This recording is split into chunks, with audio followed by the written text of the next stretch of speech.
I kinda want to know Squidward. The audience, if you really want to get a lady in the mood, then some of these, and maybe some of these, and maybe some of these. You're welcome. It's a giraffe! Earl doesn't appear in enough episodes. The whiny teen trope works coolly dim-witted antics. If I had to name the single most important thing SpongeBob has taught me, it's when in doubt, chips in a bottle, and to this day haven't been able to find the SS Fancy. The Krabs having hearts in his eyes instead of dollar signs for once is just a joy to look at. Many people don't know this, but this is actually the English version of the Italian ballad Not Ballo Italiano. The third Mr. Krabs-centered episode in a row. This one, I'll admit, this one's a bit of SpongeBob. An all-around funny episode. I'm glad they didn't pass off Patrick as a jealous dumbass in the end. He didn't once manage to pass his exam. Your age. Yes, famous. And buy myself a really expensive astronaut get-up to cosplay as Sandy on Halloween. Look, it's McDonald's back in October. This is one of the yuck problem if what is happening was more interesting, but they really don't do a lot with the cons, just not all that rewatchable. See, also comes with the realization that to forget about this one whenever I'm trying to think of all the seasons. One of the more gag-centered episodes, but not one of the most iconic. Can't the trope characters just for the sake of being mean just stop. The episode that started the trend of Mr. Krabs just being overly money-hungry at times. He got some really great episodes in the second season, not all that exciting first episode to go along with them.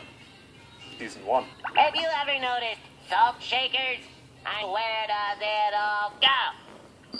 Here, all of his segments were nothing more than filler, and to be a minute long. I guess the intent behind the episode was to be a final Rishooks? Don't trust Mr. Krabs?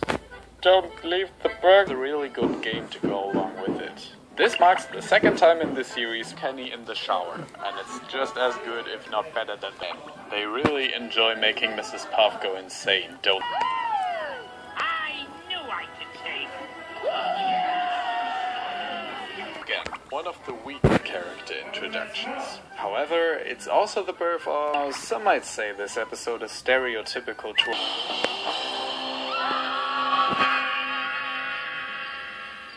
Is such an underappreciated. Episode is also the most frustratingly stupid SpongeBob has ever. Thanks to this episode, we got a Yoshi clone in Battle for Bikini Bottom on the GBA. That's reason enough to like a twist. A disturbing episode for any 6-year-old. Andy's song was my ringtone in 5th grade. I'd like to invite you to my birthday party tomorrow.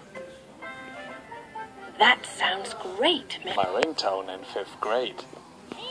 Funniest SpongeBob has ever been, so definitely better than Disneyland.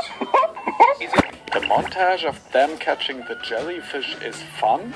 The mediocre episode.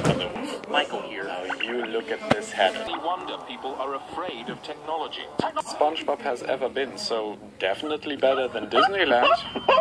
Is it Disneyland? Is it any wonder Get back in your exoskeleton! people are afraid of technology? Technology! 1 minute. Gets me every time. The montage of them catching the jellyfish is fun, but it's just a very mediocre episode otherwise.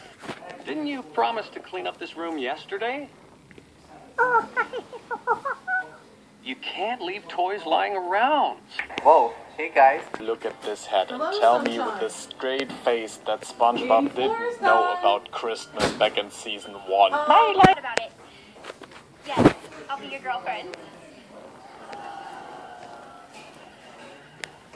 Been hiding the pickles under his... There's my childhood. I continue to trying to think of all the season 2 episodes. Characters being mean to other characters. Die, please.